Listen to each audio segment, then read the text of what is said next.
Hello viewers, and welcome to our second series in our seminar package for the Climate Change and Sustainability Education Masters and PhD programs at the University of Zambia.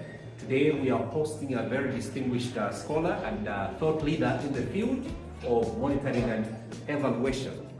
Monitoring and evaluation is one of the courses that the candidates are involved in, and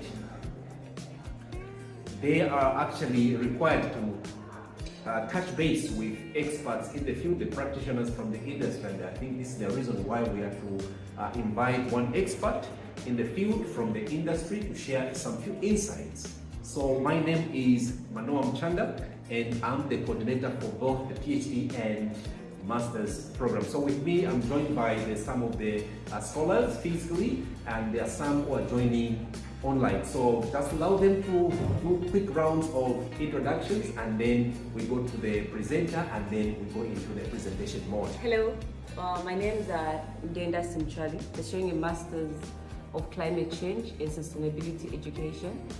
My research topic is on assessing climate change news and programming coverage in public and private media in Zambia. Thank you. My name is Ernesto Gomez. I'm coming from Malawi. I'm doing the Masters in Climate Change and Sustainability Education. My research topic is likely looking at green skills integrations into the TVET system of Malawi. My name is Prosper Mangwe, and I'm doing my Masters in Climate Change and Sustainability Education. And I'm doing a research based on the psychological influence of media on the perception of citizens who are receiving the same news and how that's adapting to their behaviors towards that. Hello, my name is Collins Musaka, doing climate change science and sustainable education, and my research topic is actually behavioral science approach to enhancing community participation in climate action for drought mitigation. We know very well that this impact will stay, and then there's need for us to take a step on how we remain resilient. Thank you. My name is Enoch Njamba, a student of Master of Climate Change and Sustainability Education. My area of study for my research is basically looking at the relationship that does exist between climate change and curriculum implementation. Thank you so much. Hello, my name is Faith Nsama Chakufyali. My research topic is basically going to be looking at the impacts of climate change on mental health, as well as resilience and adaptation strategies to these climate-induced issues. Thank you. My name is Gloria Montero. I'm doing my Master's in Climate Change and Sustainability Education. My research topic is leveraging artificial intelligence for real-time monitoring and management of water quality and quantity. My name is Paul Brian. I'm a former student. I actually did my environmental education from here, 2012-2016. Then thereupon I did my Master of Science in Project Management. Then I'm currently again back with Funza, doing my PhD in Public Health. So basically what I'm looking at for me, because for the past 8 years I've actually been in the M&E space. So what I'm looking at is trying to see patient outcomes in an environment where there's utilization of both clinical as well as diagnostic data, something in that regard. So that's what my study is all about. And then with regards to my professional well-being, of course, like I made mention, I've been in the monitoring and evaluation space for the past 8 years now. I happen to be a provincial lead for one of the projects for CIDES, which is the Center for Infectious Disease Research in Zambia. So I happen to be sitting on that. Then also I do consultancy work with Duke Consultancy. I happen to lead that team as well. And finally, I sit on ZAMEA. I don't know how many of us have heard of ZAMEA, the Zambia Monitoring and Evaluation Association. So I'm a board member there, and part of me coming here is actually also to introduce to us what ZAMEA is all about, and I think it should be something that would be of interest for us to actually pursue. So our brief discussion I want to keep it as engaged as possible. So anytime, just raise your hands. You can make a contribution, you can make an addition, and especially that we're already at master's level, so we kind of should be familiar with most of the concepts that I'm going to share with us. So the discussion is a little bit not academic. It's more of us trying to explore, like we saw on the topic, what it takes to become an M&E expert beyond just academics. So in this regard, we are going to discuss a little bit about what you would expect or what is actually prevailing should you go the route of wanting to be an M&E expert beyond just what we do in academia. And as the doc has made mention, I understand that we have an M&E course that we're already running. So most of the principles in M&E, you find that most of them actually are applicable, especially at master's level. It's a little bit different from maybe some few other short courses that you can find in M&E. But then what we learn, then we now have a platform when we try to get into real world situations to see what really transpires in the M&E field. So what we'll look at is, of course, why M&E matters in climate change, in the climate change space. We'll look at M&E expertise beyond academics. Then I'll discuss briefly about the key competencies for you to become an M&E expert and what would set you apart, and also how you can position yourself in some continuous improvement tips on you to become a professional. And of course, I'll give my final thoughts as well as run through the plenary where we are going to discuss in depth. So maybe just to start, since we're already doing an M&E course, can someone give me just a brief description of what M&E is about? How do we describe? I know there's monitoring and there's evaluation, but when we combine the two concepts, how do we define monitoring and evaluation? Anyone? Yes. Yeah. Monitoring and evaluation, basically, we are looking at having a project, either at inception at whatever level. When we do monitoring and evaluation, we are literally doing some checks, whether we are on track, we are not on track, are we achieving the intended objectives, or we are not achieving the intended objectives. And also it's very important because we are able to get feedback as and when the project is being implemented. It can also be done after the project has been implemented. So basically monitoring and evaluation is the way of getting feedback on how the project has been implemented or is being implemented. Sure, that's a great response. Any other addition to what you've mentioned? So, in simple terms, M&E is the process of us tracking the progress in assessing the results of a project or a program to improve its effectiveness and accountability. So when you look at M&E, think of it in two parts. There's the first part, which is monitoring, and this is some level of you continually tracking the progress, okay, that is being done. And then the evaluation part is where now you come in, say, mid-term or at the end of a project or a program, and then you want to assess, have we achieved the intended impacts and outcomes, because we know that the impacts are long-term, okay? So those can only be measured actually when we've done an evaluation. Okay, so when it comes to the climate change space, so climate change and sustainability challenges are complex and ever evolving. Today we'll be talking about maybe, for example, the ozone layer being depleted. Next again, there will be all these other various aspects, and I believe I'll leave that to you as experts in the climate change space. So we discover that from time to time we have all these evolving challenges, okay? Climate change issues are not static, isn't it?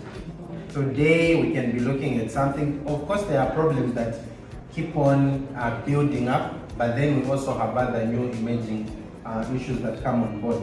And therefore, as we are looking at adaptation strategies, mitigation strategies, and even educational sustainability, so there is a need for decisions to be done, isn't it? Because the decisions that we make today for the environment have an impact on future generations, isn't it?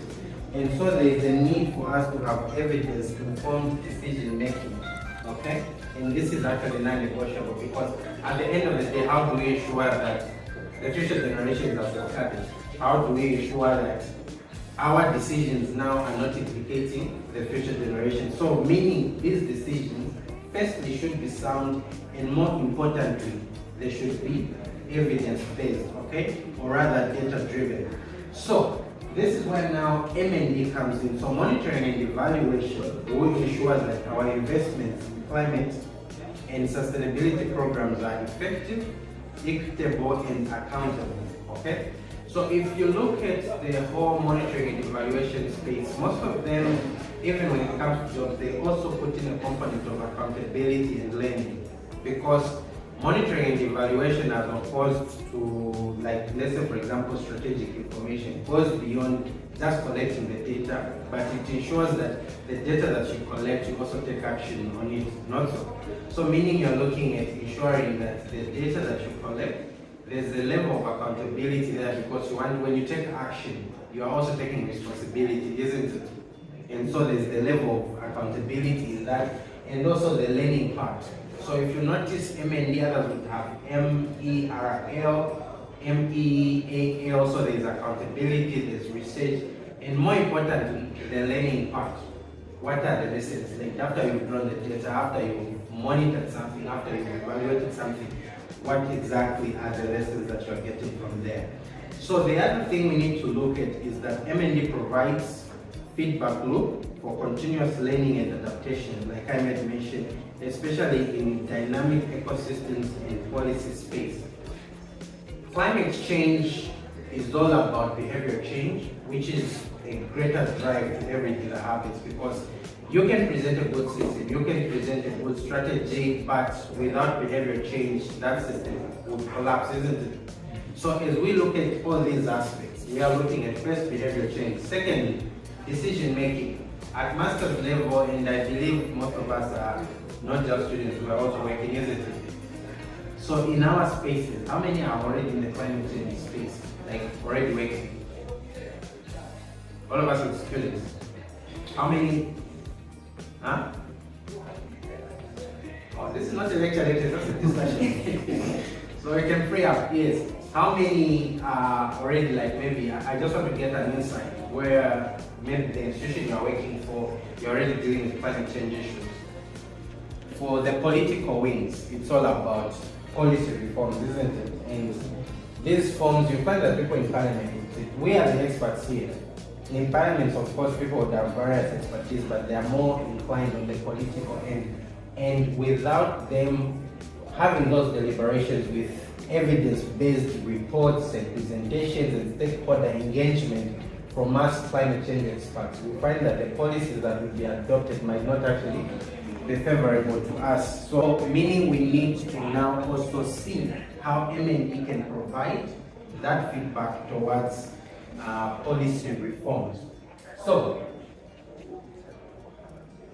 going now into what you can do beyond academia to become an expert. So there are two facets here. Firstly, we have what the academic realm gives us, and then I'm going to get into what we do not actually have covered in the academic sense. So this is us now, if we are on a trajectory, and based off what I've gotten from your research, most of you would actually be dealing with, let's say, longitudinal data. I think there's someone who said curriculum development and mental health. I think I heard about 3 people who are dealing with behavior change, where now you need to deal with longitudinal data because it's kind of long term, isn't it? And I hope some of us can even stretch it beyond after we do our defense, because most of these studies actually look like, instead of them just fulfilling our program, the students to graduate, but they can be things that we actually consider for full-time manuscript writing, and yeah, we have maybe submit abstracts for conferences and the like, because really there are studies that can change the entire climate change space that we are looking at. So, in the context of academia, the first thing that we get is, firstly, there is a conceptual understanding of the logic models, theories of change, and evaluation designs. Okay? So, theory of change, of course, you want to measure what's changed has your program actually done? So you will put up what activities can you do, how will those activities, so you have all these strategies that you're going to put up in place, and then you want to measure if any change has actually happened. So that's something that we actually do learn. We learn about all these concepts. We can look at logic models, log frames. There are all these various aspects that we are taught in school, isn't it? And also in evaluation design, we can describe the entire process of an evaluation, okay? To say this is how we collect our data, this is the strategy, this will be our sampling technique, this will be our research design. All those things can actually be taught, and this is what academia actually gives us. The second thing is, of course, research methodology. This works for both qualitative and quantitative. I'm sure we also, before we started our presentation, we did research methods, isn't it? So we are all familiar with the various concepts, the various philosophical frameworks, ethical frameworks that go around research itself. Okay? So meaning we are able to actually also conduct research, both quantitative as well as qualitative.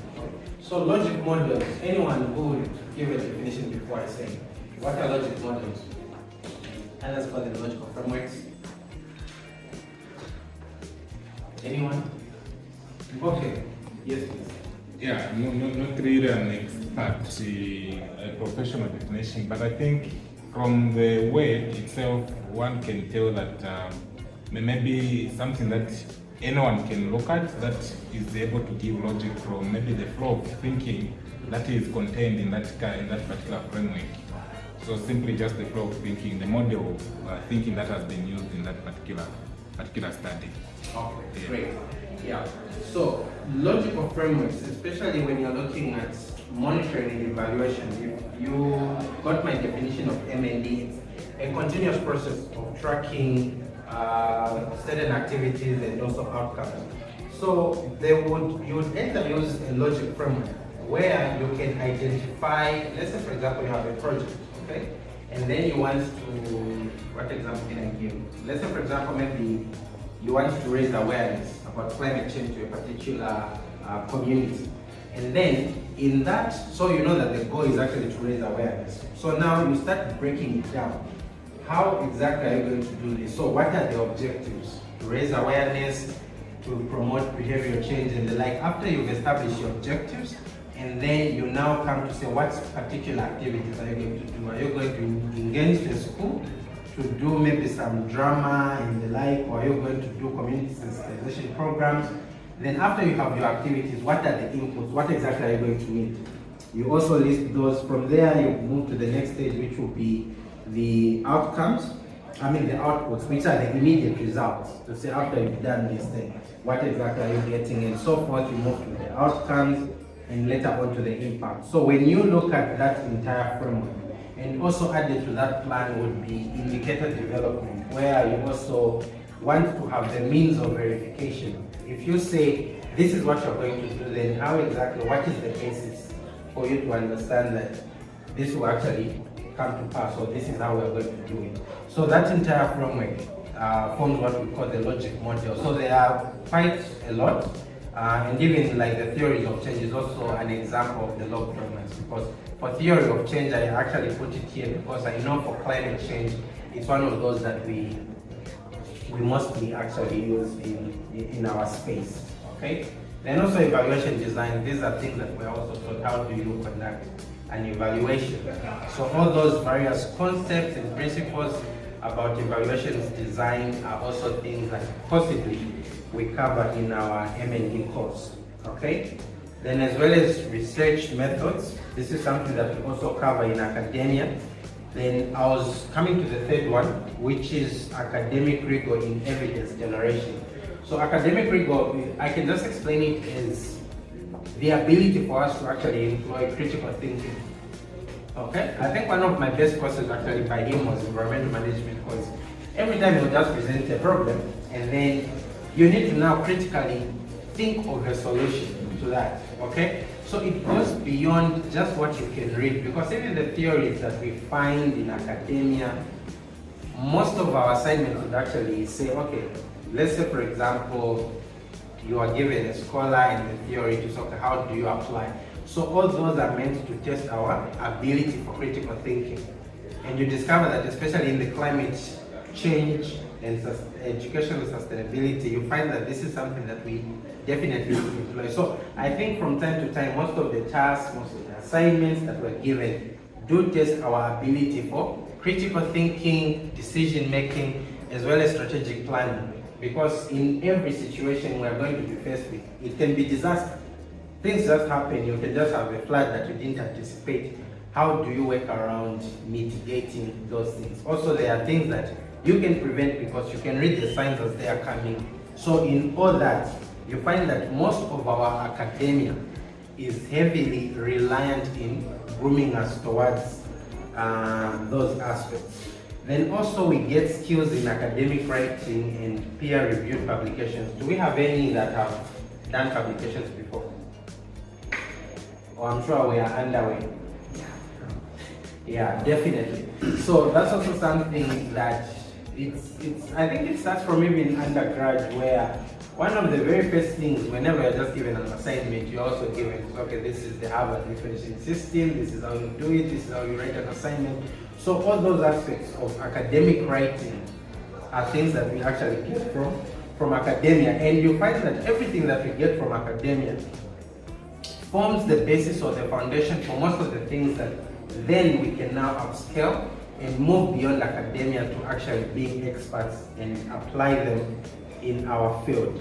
So after we've gotten the foundations from the academic part, then now, which element would we say that they're often missed in academia, that then we find that as we get in the field, in monitoring and evaluation, in project management for climate and all, that do come in handy, and some of them either you have to train on the job or you literally have to start now looking for certain courses and all. I can give a practical example, like even in my own case. I did environmental education, right? And I think I only worked for 6 months at Zambia Sugar in the public health space, as well as the environmental and safety department. But later on, while I was still a student, I did some training in MND. And so the moment just after graduation, I think it was 2 months later, that's when I joined the institution that I'm working for. And I joined in as just a data associate. So most of it was just around data, but then I would go a little bit beyond and above doing reports and everything until actually I managed to get in the MND space and moved up in that regard. Okay? Such that now I've been heavily vested towards public health, more than I have been with maybe the other aspects of what I actually did at undergrad. So, but then you discover that even in most of these things that I would now look back and say I'm proficient in, it has been continuous improvement, learning on the job and all, but then everything else that I got from the academic sense actually formed that basis. So, when you go beyond academics, the first thing you want to look at is the political economy of decision making, okay? When you have assignments in school, it's easy to work with assumptions, okay? Because some of them won't even have an actual application of course there are times when we just work with assumptions that if you look at them in depth, either might work or might not work, okay? So now when you go beyond academics, you want to look at the political economy of decision making. What exactly happens with regards to decision making in the face of political economy, okay? The other thing is you want to understand the stakeholder dynamics and how to navigate power and influence, okay? There is Zambia, there is a country that wants to raise more money. The Lower Zambezi, I think that was even, I'm sure we are aware of that news where they wanted to set up a mine there. You are a climate change advocate, you know that okay, this is going to affect our ecosystems, we are going to destroy habitat for animals and all those things. But again, the government is telling you to say no, but we'll raise more money if we have this. So now, how do you navigate the stakeholder dynamics that are there? Because on one end, the politicians are saying, and business experts advocating to say, let us put up a mine. You on the other side, you are looking at what is going to happen to the environment, what is going to happen to both to biodiversity, okay? And even just to climate change itself, to say which elements are going to actually be affected. So you discover that beyond academia, you now reach a point where you need to understand how do you work with the various dynamics that are there with stakeholders. Because sometimes, and also I've been able to navigate power and influence. You have people who are more influential, more powerful than you. Imagine it's a minister who said, no, let us do this. You are just working at maybe the local government, level and the like. So how do we navigate all these things? So these are things that then we need to start grooming ourselves and learning as we are moving up the ladder to become experts in the M&E space. The other thing is, of course, working under resource and time constraints. Most of the mitigation measures, adaptation measures, and all, you find that firstly, as I think are we mid or low income country? Which one are we? Why are we classified by the old one now? We are on low or mid to low? We are on low. See? So, low income countries, you find that we are always constrained with regards to resources. Priority would be made towards the health sector, education, and the like. And then, because people cannot see the almost immediate impacts of climate change, you find that there would actually be less support. At least now, in fact, because even the Ministry of Green Economy, when was it formed? 2022? So that's barely like 3 years ago. Meanwhile, how long have we had climate change problems and all these issues, you see? So even the support that is there has been very minimal, okay, in terms of even resources. But at least now, as governments are changing, as political will is changing, you discover that most of these things are being put in consideration. So as you get into becoming an expert, you need to understand how do you work within an environment that is resource and time constrained, okay? Because also even time, in the aspect of time, you discover that there are certain initiatives that you need to do almost immediately, but how do you navigate to ensure that those things are done and you are able to meet timelines? Sometimes you're working on projects. I work for an institution that we deal with donors. So with them, they'll give you a timeline. Within a year, you need to achieve this. So meaning, that within an annual, within the annual period that you're given, you break down how you're working to a quarter, we should have achieved this. Within a month, we should have achieved this. Within a week, even in a day, to say my deliverables at least, okay? So that's also something that is very cardinal to understand, that indeed we are in a time-constrained environment. The other thing is translating evidence for non-technical audiences.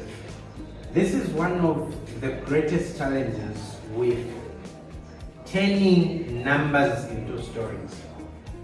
A greater part of the beneficiaries for the initiatives that you do, you find that it's people in the community. Now you're dealing with people that whose literacy levels are low, okay? Who won't understand if, for example, I think it's you said AI, and you're like, imagine now you're going to place AI. Never heard of AI. At least maybe farmers would, AI for them it's artificial insemination, isn't it? That's the only thing they know. So now, in the context of like now artificial intelligence, and now you need to break it down to non-technical people and tell them, okay, this is because after you've done your research, you've provided that evidence, how do you translate it to the communities that you're serving, okay? So now, this is also a skill that you need to definitely understand.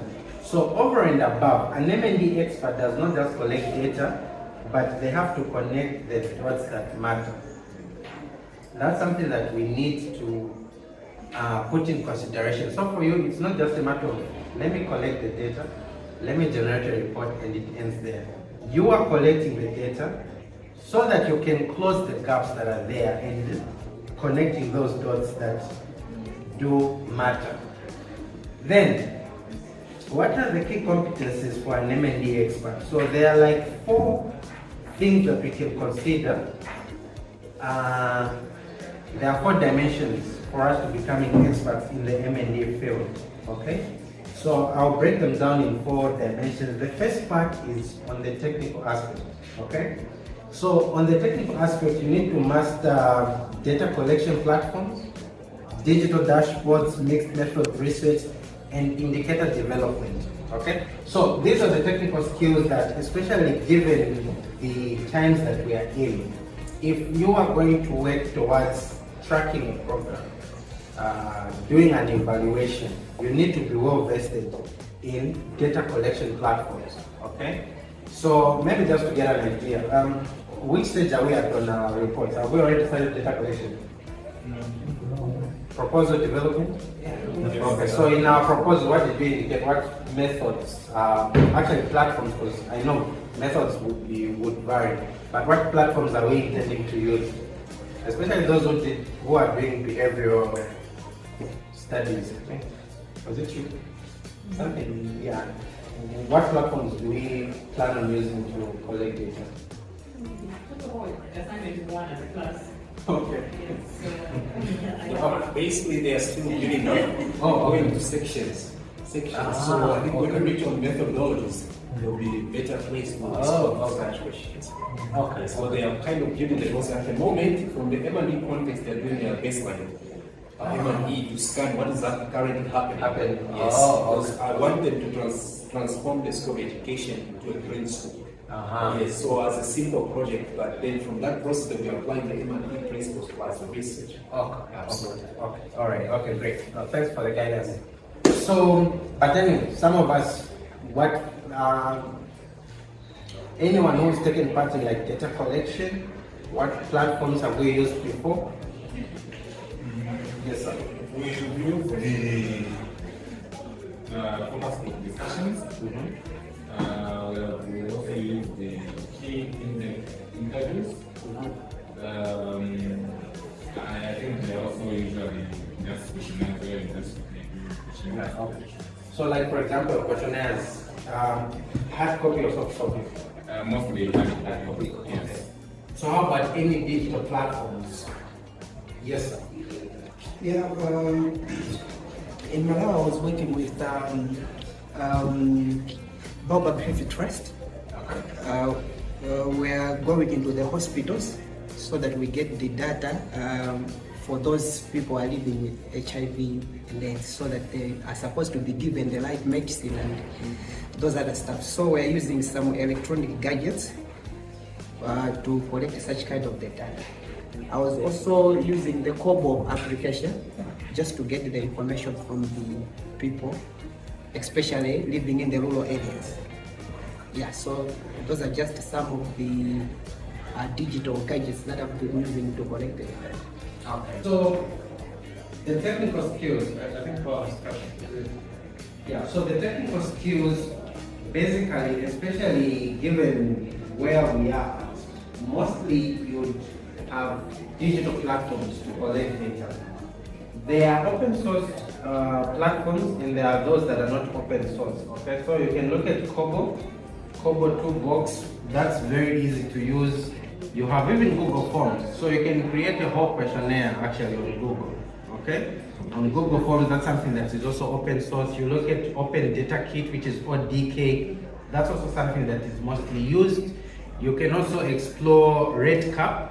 I can strongly encourage people who are dealing with longitudinal data, where you are using maybe the same subject and collecting data over a series of times and intervals, okay? Using these other traditional methods that like paper and dough, you find that the degree of error can be very high, okay? Because now you're kind of manually entering. Sometimes if it's her who was writing an 8, I see it as a 6, that can change everything, okay? Yeah. So meaning, firstly, you reduce the degree of error by you utilizing more of digital platforms. Then also, after you've collected, it's very easy because you cut off the element of, after you've manually collected and written, then now you have to start computing. Let's say, for example, if you want to analyze your data in Stata, then you start computing and everything. So it makes your work much harder, okay? And then, so meaning after you've collected, and again, like if you remember the previous slide where I was making mention that you're working in a resource and time constraint environment. And also, in fact, even us, we are being environmentally friendly. So for every paper you're using, you know that there was a tree that was cut. So it's even better for us to go digital, isn't it? Yeah, so after you've collected your data, then you move to the analysis part. So there are various tools for analyzing. Basic analysis, even Excel. Excel now has a lot of plugins like Power Query. You know, it's one of those components that are less explored. But you can even use Excel. I know a lot of people who are like data analysts would really discourage it, but it's still a very powerful tool. You can use Excel, and then you start now migrating to other software like SPSS. SPSS, I think it's open source. Yeah, you can easily download. You have Stata. I think Stata actually has a student account. So most of these software for data analysis and visualization, you can actually get a student license that can run you for like a year, okay? Which is actually a good thing. So after you've done your analysis, I know you'll get to all that aspect of what level of analysis are you supposed to do so that you can draw insights from your data, and then you now visualize your data. So we have various dashboards. It can be on Tableau or Power BI. You can also explore all that. So these are part of the, you might not really be well vested in actually doing maybe the visualization part, but on the analysis part, you should be able as an M&D person to actually do that, because the question is always after you've collected the data, then the question is how exactly, what do you want to make out of this data, okay? So those insights in that analysis is something that should actually come from your end, and those are among the things that you need to build on and get to know. The second dimension deals with the analytical aspect, okay? So this is the ability to synthesize large volumes of data, derive insights, and create actionable recommendations. So the analytical part of it's also among the key competencies as an M&D person that you should have. Okay, so this is analysis. So even beyond doing the physical analysis and everything, if, for example, a program comes on board, for example, you're on a project, your project manager is saying, oh, what intervention should we put in place? As an M&D person, you should be able to give guidance to say, okay, we'll collect this data, and from this data, these are the insights that we are going to drop in the like. So that ability should be there, okay? As well as dealing with large volumes of data sets. So as we move forward, you find that it's okay to start small, like I was saying, for example, for data analysis. Excel is very easy, because that one you just have all your data, you run pivots, plot them on a graph. Work becomes easy. But as you move into the real life situation, especially in my case who's been in the health space, you deal with large volumes of data, okay? So you find that there are certain softwares that would actually limit you in you analyzing that data. So that is where now you begin to scale up and use like Stata, you start using, I think it's Superset, even SQL for those that want to get in the world of coding and everything, you start scaling up to those levels. So that's also among the key competencies that you should have. The third competence deals with on the strategic end, and this is where now you should have the ability to align the M&D work with the overall or the broader mission and strategy of the program or institution you are working for, okay? So oftentimes, whenever a program comes on board, it should always have an M&D plan, okay? From the M&D plan, that's when you're going to have your entire M&D system. So now when you look at the overall objective, for example, maybe it's a school that you're working for, whichever institution that you're working for, you want to now establish exactly that how does our M&D plan fit into the bigger picture, okay? Because it doesn't make sense that you're tracking and monitoring things that are not as relevant towards the outcomes of the project. So it's very important that as you develop your key competencies, you are able to quickly align those things. So maybe this also deals with indicator development. So an indicator is a measure of the progress that is done, okay? So maybe let's give a practical example. If you want to, okay, I'll keep using the example of raising awareness among students in the University of Zambia on climate change. If then we say, okay, let us now develop like an M&E plan, okay, towards that program. So our program is raising awareness, right? Can I get examples of like maybe 3 specific objectives towards that? If this is the program, now we are trying to align, okay, our M&E plan, because as we are developing our M&E plan, we are starting from what are the objectives for M&E, okay? Is my person clear? So what objectives, even just 2, our program is to raise awareness on climate change among students who are in the University of Zambia. So what would be like our objectives, or rather our indicators? And I think we know how when we develop indicators, we use the SMART acronym. We all know what SMART stands for, right? They should be specific, measurable. So let us get an example based off that. Yes, sir. Improving the better understanding of climate change. Improving understanding, okay? You can even add a percentage, so maybe improving understanding by this percentage, or moving from this percentage to this, right? Any other? I want to see that people are getting a gist of what I'm explaining. It's worrisome when people are quiet.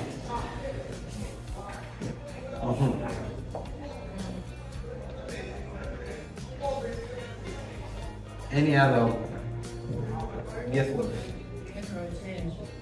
Behavioral change, okay? So we also want to promote behavioral change towards climate change, isn't it? Okay? Because when you raise awareness, then the next question is, okay, what are the next steps? You really want to promote behavioral change. Thanks so much for that input. Then finally, the other key competence is you need to have people skills, okay? So by people skills, you need to have the ability to build relations, you should have some level of diplomacy, as well as be able to mentor teams in presenting to diverse stakeholders. One thing we need to understand about monitoring and evaluation data is it's very complex, okay? It's really complex, and so now you need to have very good people skills. For example, if you are engaging with an audience, firstly you need to have a participatory approach.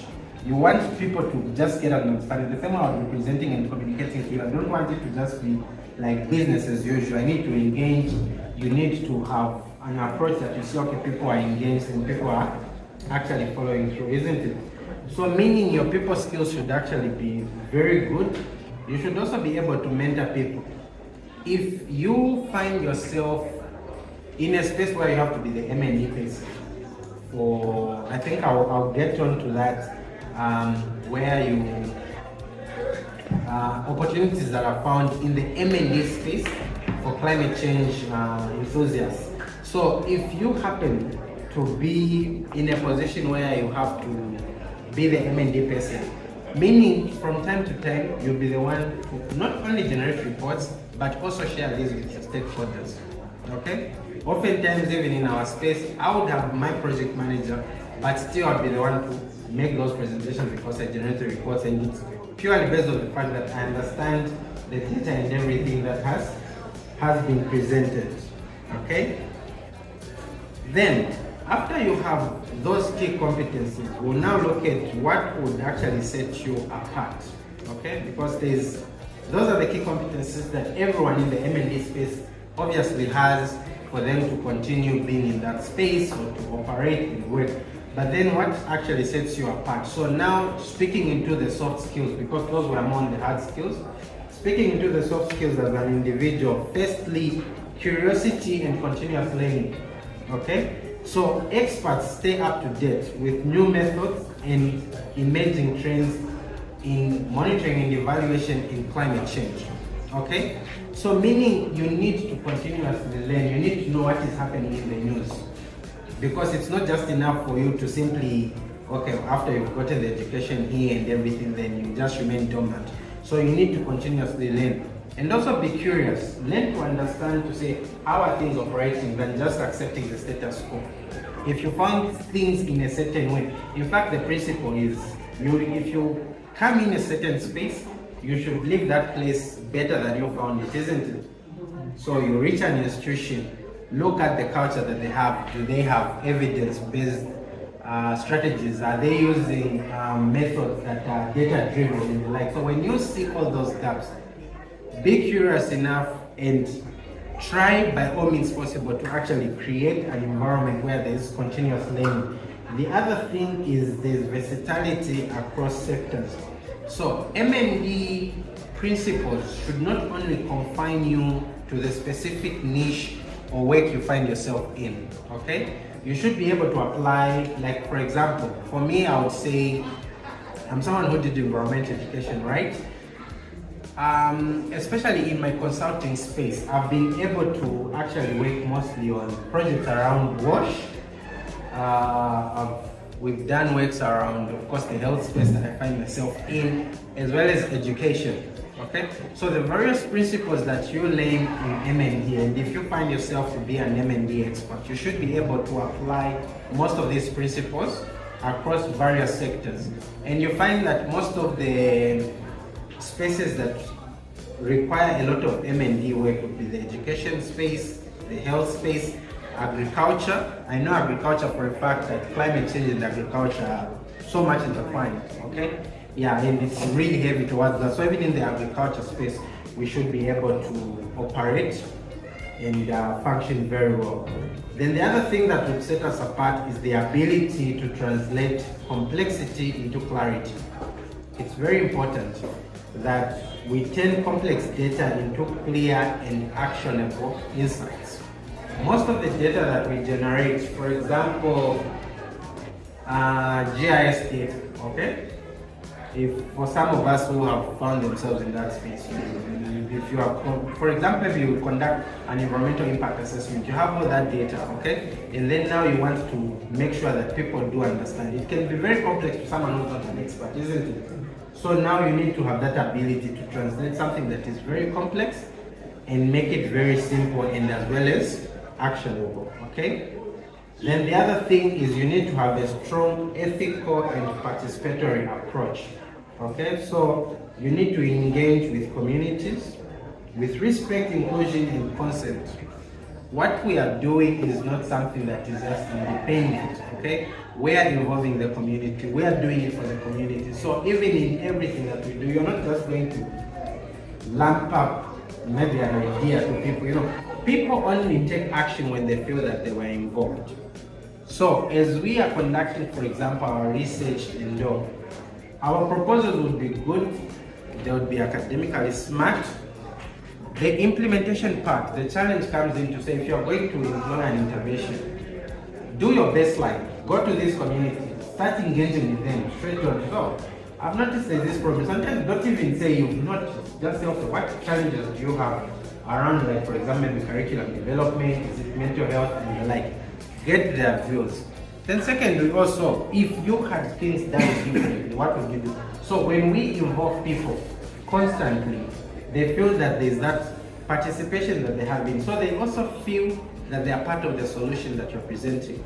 And it's easier for someone to actually act or agree or change their behavior when they feel that, okay, they also contributed towards the solution, okay? Than something that was just actually imposed on them, okay? So those are among the various aspects that would actually set us apart in regards to how we can be experts. Then my second last slide, how do we position ourselves for continuous improvement, okay? Number one, you need to build an M&D portfolio. So everything that we do, especially now that, especially for those that have interest to get in the M&D space, we can start from especially our research work that we are currently doing, okay? Make sure, like I made mention, your proposal, from your proposal you're able to write an abstract. I'm sure the doc will actually run us through abstract writing, and because there are numerous climate change summits and conferences that we can submit our abstracts and tend to attend. Some of them would even be sponsored, maybe even the university can sponsor you to attend most of these things. So when you build that portfolio for M&D, make sure that you document, if you even have any projects, okay?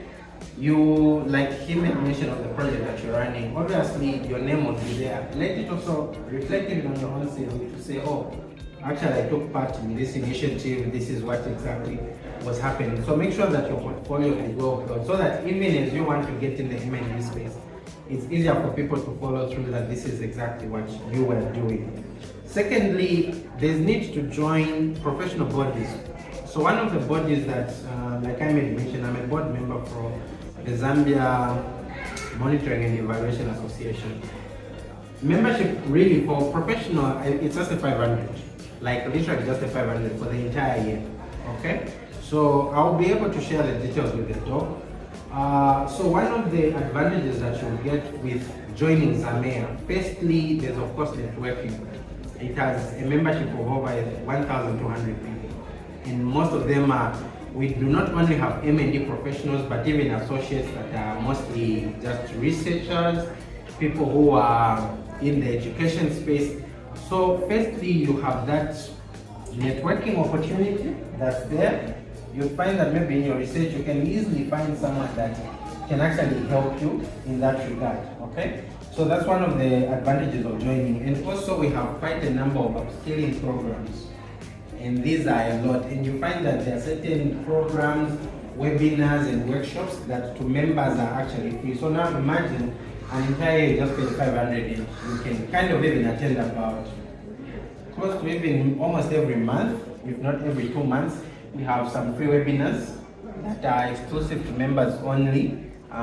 So these would cover a wide array, monitoring and evaluation, research, manuscript writing, and all these other aspects, even data analysis itself, principles of data collection.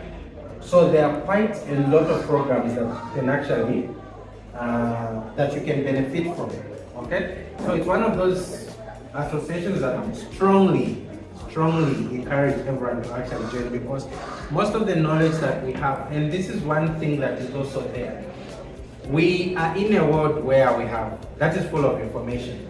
And sometimes it's hard for you to know that, okay, what is the right information, because even every short course that you have to do, you can find it online. But the question is, are you doing the right course and the like? So joining such bodies, you'll find that you have some level of guided learning, okay? Because you'll be directed towards, okay, this is the right course to do and the like. Because if you're looking at data collection, imagine you train yourself in a data collection tool that maybe is just used in a region that's not even in Africa, okay?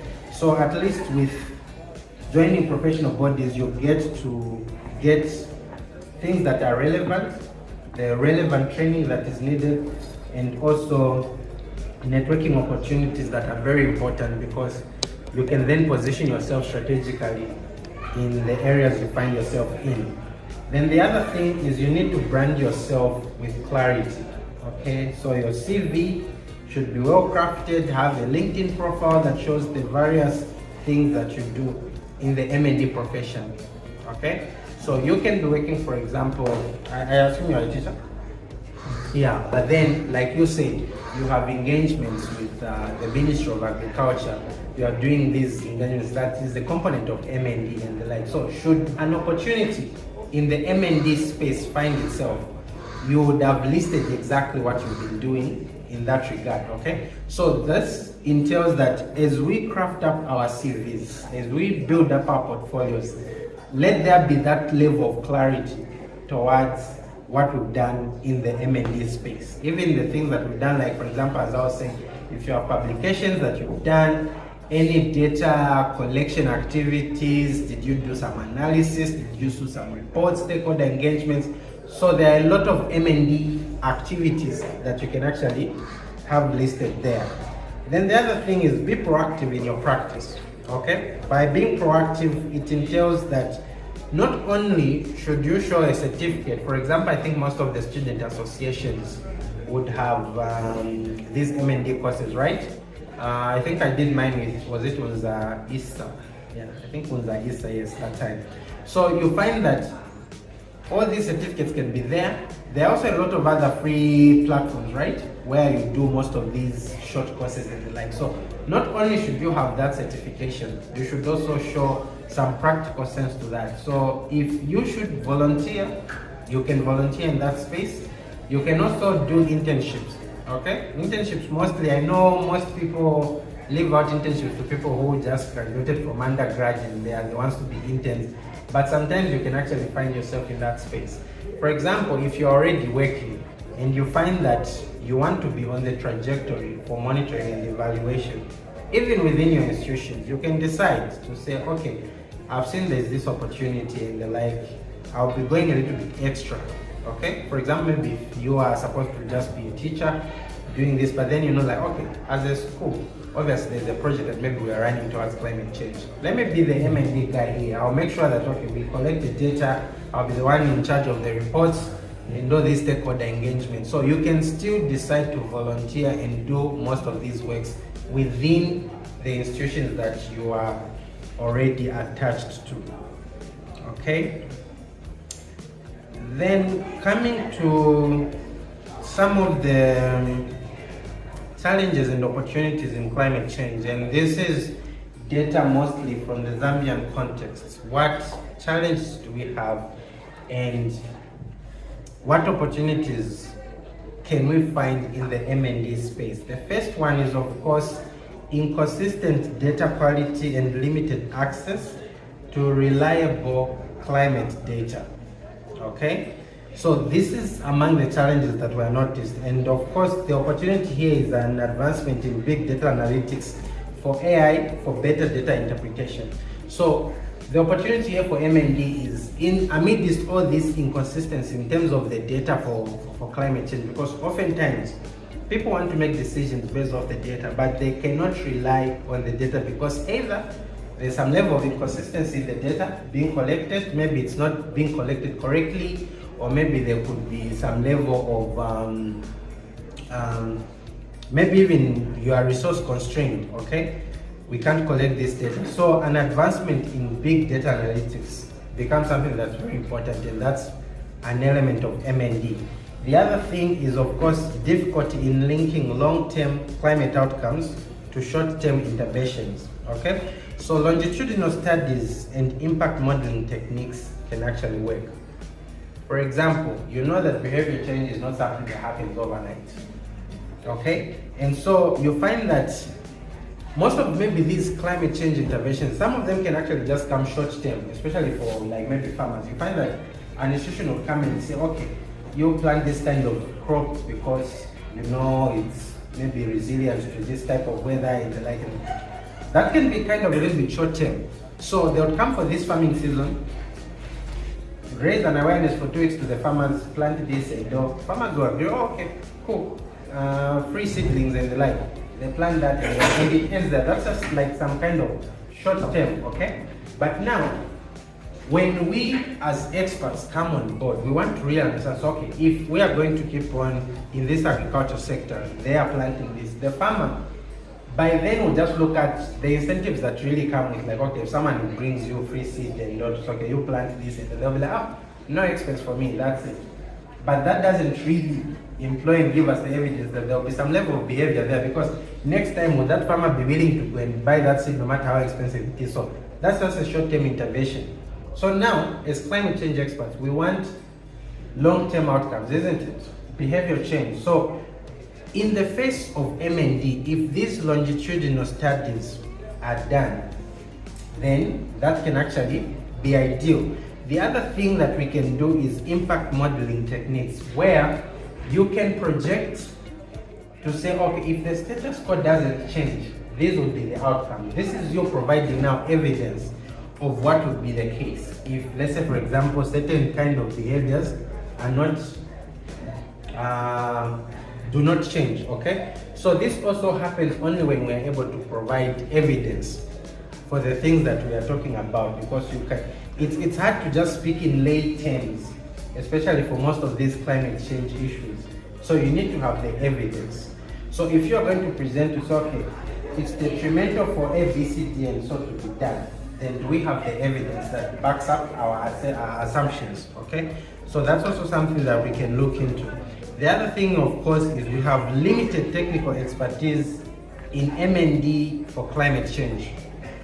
I think we've had projects as Zamea. So one thing also for Zamea that I forgot to make mention is we do a lot of consultancy work, and part of which most of the big institutions, you can look at UNICEF, UN, and they would actually come through to Zamea because they know that, okay, this is the national body for M&E experts.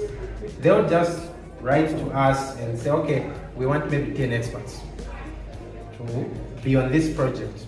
And oftentimes, like I made mention, you'll find that it can be in the health space, they want something, and climate change now is actually at the peak. And you guys are doing very well to actually undertake this study because climate change is the next big thing where world concern is, where the world is concerned, okay?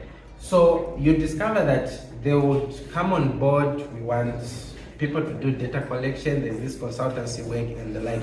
So if we find ourselves in a space like, for example, we are part of Zamea, definitely priority is given to the members to say, okay, you can actually be part of this consultancy opportunity. So because we have this limited expertise in M&E for climate change, there's need firstly for capacity building interventions as well as specialized training, okay? So as we do the overall climate change program, if then we can also niche down to like particular M&E courses and the like, then we can build that expertise because we have the background in climate change, and then now we just add on certain principles for M&E. Then of course the other thing is there's the high cost of data collection in remote areas. You'll find that there are certain places that are hit hard. I had an opportunity of working in Western Province for 4 years. There are places that you even wonder like where they still run away from a vehicle up to now. So now I can imagine if you are supposed to conduct data collection and the like, where from here, I don't know if there are some who know Shangombo here, especially where I went, it's actually in the Angola, somewhere there. Like it's really, really far. You know, you'd be on a Land Cruiser where it's hammering, it's in sand for 200 k's, straight low gear. Now you can imagine the cost of you if you have to conduct any level of research and the like reaching such a place, okay? So the opportunity there, of course, if in places that are so remote, for us to conduct this data collection and research, we can utilize satellite technology. GIS mapping, of course, comes in handy here. So I'm sure tools like QGIS? Yeah, they really come in handy, okay? So this is where now leveraging technology for such places, because we know that even those are also hit hard by the effects of climate change. So how do we help them? We cannot just neglect and say, oh, the cost of actually carrying out any data collection and research there is too high and the like. So we need to now look for opportunities that lie in helping such remote places. Then of course there is also resistance from stakeholders due to lack of awareness on M&E benefits. Sometimes people might not just see the benefits of M&E. And so we need to have a stronger advocacy and policy influence towards evidence-based findings, okay? One of the things that we're also putting in that is a discussion in Parliament and the like is, of course, how do we standardize most of the programs that we are running as Zamea, okay? Even people that are employed now, if you are, for example, an M&E person, maybe one of the things that should be a mandate should be that you should be a member of Zamea if you're going to find yourself doing in M&E work, because we know that, okay, for our members, they receive this level of capacity building, at least they are competent in most of the M&E functions, okay? So that's one of the things that are there. So my final thoughts, we need to understand that M&E is more than a job, but it's a commitment to systems change, okay? Because you're not only collecting data, you're collecting data for the purpose of deriving insights that would actually cause people to take action, okay? And also we need to understand that the future belongs to those who use data and not just monitor it, okay? Not just to monitor, but to lead, adapt, as well as to actually transform, okay? Then finally, so we do not just measure change, but we need to be part of the change as M&E professionals. So you look at it from this context that if we want to see any change in the world, we are the ones to actually be the change, okay? So everything else that we generate, everything else that we produce is not only something that you just sit and be numbers, but the numbers that we get should be able to tell a story. Thank you so much. I'll end my presentation here. I think we can get straight into the plenary questions, contributions, and then we can call it a day.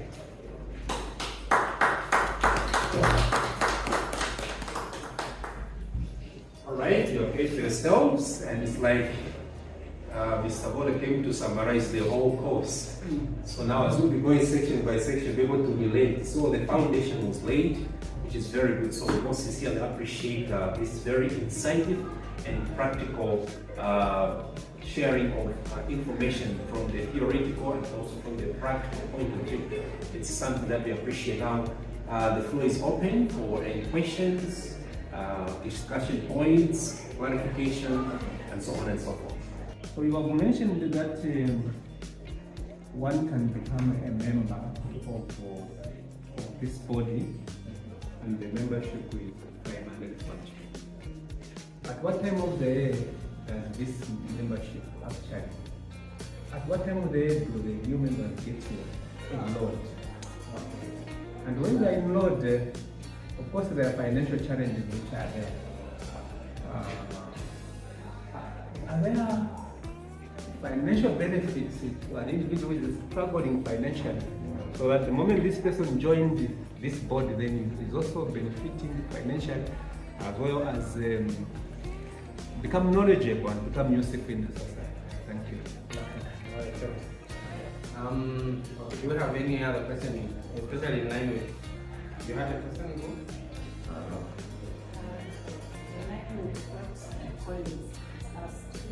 Let's find out, do you need to have a certificate in M&E for you to be part of it?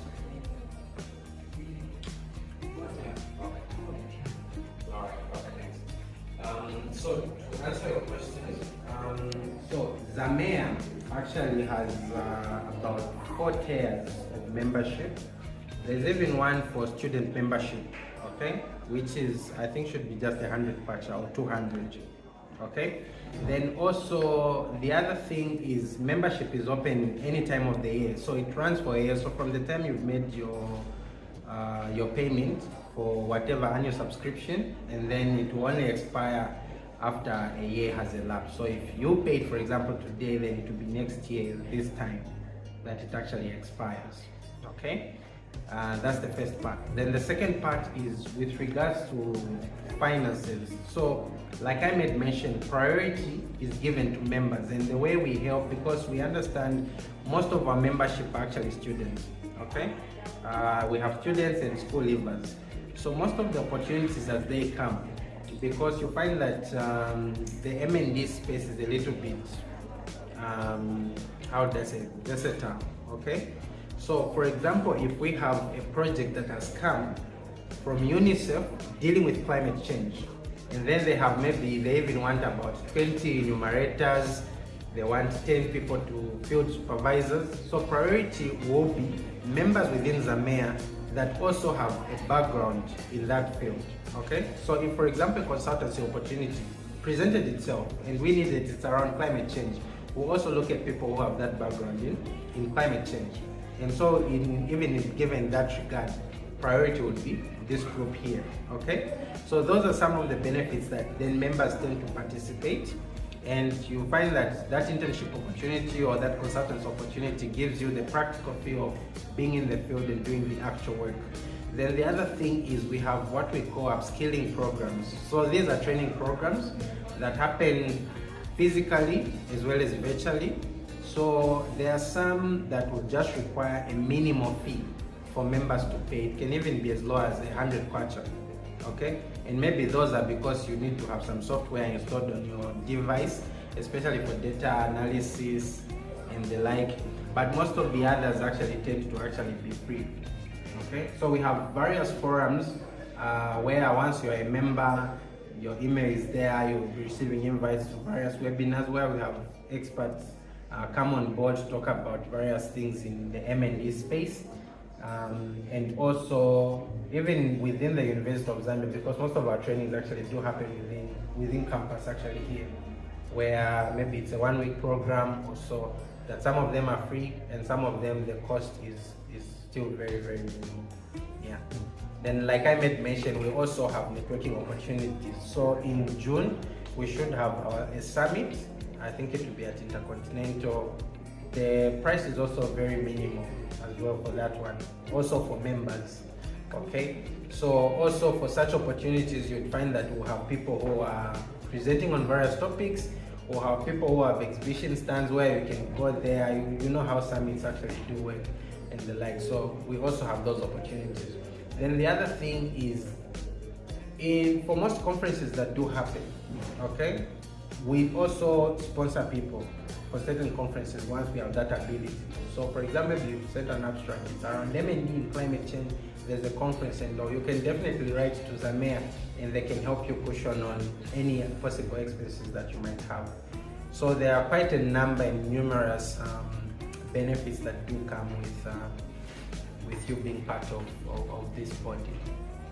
Thank you. I've answered everything, right? Yes. Okay, great. Yes, please. So my question is based on, when you take it back to when you spoke about what yes, about actually missing. So I would like to know, maybe from your assessment, analysis or experience, because I know you touched on what you need to understand what you offer, but I would like you to elaborate your experience, what your experience on how to really navigate around the power and influence. Because I know that is a point that happens across many sectors, not just in M&E, but also in trying to influence things like policies and so on. But then, what would you advise you, or how have you managed to do with that navigation? Okay, all right, thanks. So, based off practical experience, especially I'll speak in the health space, is that there's always power in data-driven proposals, okay? What normally happens is, especially when you are trying to navigate spheres that have to do with power and influence, you need to first do your own homework. And part of that is actually ensuring that you have all the data and the evidence, because if you have to argue with someone with power and influence, you have to show them that, okay, this is exactly what the status quo is, okay? So only then would you be able to achieve and convince in that, as well as drive an agenda that would actually support whatever interventions that you want to put in place. Yeah, so in a nutshell, that's what I can explain. So this is where now it takes us back to what academia gives us, to say you receive the technical know-how on how to write proposals, how to do data collection, how to conduct research, and everything, so that even as you now implement everything that you've gotten from academia, you now come in the real life situation and you discover that, oh, okay, we have this now political influence, and how do we navigate this? You know that, okay, this is how I'll craft up a well-presented proposal, okay, or report, based off the principles I've learned in research methods, based off the principles I've learned in academic writing, and because now you would have actually moved a little bit a step further. Then also one thing we need to look out for is, beyond academia, we need to have interest, even at master's level, in implementation science, because implementation science is more about whatever you find, you need to provide some level. It's more evidence-based research, okay? It's not just academic research, so you get something, but you are conducting research for the purpose of actually providing a solution in a real-world context. So those are some of the principles that you can actually employ with regards to that. And of course, just master stakeholder dynamics. It's something that's very, very tricky and very hard. I know how, especially in climate change, I think there was a time that was Mazabuka, I don't know which province, which town in Southern Province, where the community was literally resisting something that was meant like goodwill, an organization comes, there's this, I think it's Mazabuka because of the Zambia sugar thing in Donya. I think there's some story way back that I heard where now even the same beneficiaries are resisting something that is actually meant for their own good. So how do you then navigate? So you discover that now, because the institution that went there, actually they didn't have the local context of, okay, what do people know and the like. So they went on a certain assumption that everyone knew about what climate change is all about and the like. So it was a whole new topic. Okay. So this is where now you start from the grassroots, engage them from the on-front. It's okay. What challenges do you have in those, so that even as you begin navigating, because especially given that we're a democratic country, if you receive resistance from like people in power and start from the grassroots with people who are the beneficiaries. Let them understand what you're trying to implement, what initiative, and once you have that buy-in from the community or the end user, you discover that it's hard for even political influence and to actually exert a decision on the masses.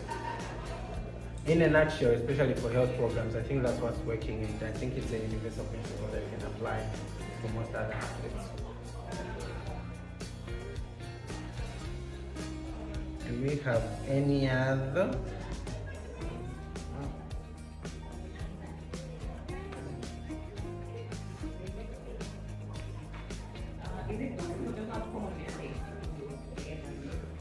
To have? Oh, yeah. Yeah. Very much. So there are certain things, I think not all disciplines are exempted to certain mistakes that would be there. So like even in the M&D space, there could be a lot of mistakes that can be done. I don't know if you wanted me to highlight a few. Yeah, so some of the mistakes that can be done, firstly, is where there isn't an involvement of M&D personnel in the planning stage of a project. Okay? There are people who would start out projects without an M&D framework, without an M&D plan or system in place. You just know that, there will be this project. And then, midpoint, that's when you want to bring in M&D. Like I made mention, M&D is all about tracking progress. So the worst mistake that can happen is where you do not involve M&D at planning stage. One of the things that we need for our, especially evaluation, is a baseline. So before even a project starts, you want to collect data for the baseline to say, okay, this is the case. So that if you are going to do a mid-term or end evaluation, you want to benchmark it against what was initially there in the start, because you can't just make assumptions that, when you came here, this wasn't here. You do not have the data, okay? So that would be one of the mistakes that normally people do make. The second thing that I can highlight is also not conducting data collection correctly. You know, it's not everything that you need to collect, okay? There are people who would have various tools that do not speak into what is needed for the project. So you discover that maybe even like for climate change, and you just assume, okay, maybe after you read there was a different project, you don't know what the objective was, then you just download the questionnaire, and you know, especially at undergraduate students, you just get, this assignment looks like what we've been given. Copy paste kind of attitude. So the worst mistake for M&D is the copy and paste mentality is something that should be dropped, because every principle is more contextual, okay? What can really work for the University of Zambia project, as much as you can look at a different institution like almost similar setting, there will still be a certain variation that works, okay? So you discover that maybe the behavior change patterns and everything for UNZA students, it's a little bit different from like maybe even in Evelyn Hall. I remember us right once it's in Viva, roadside.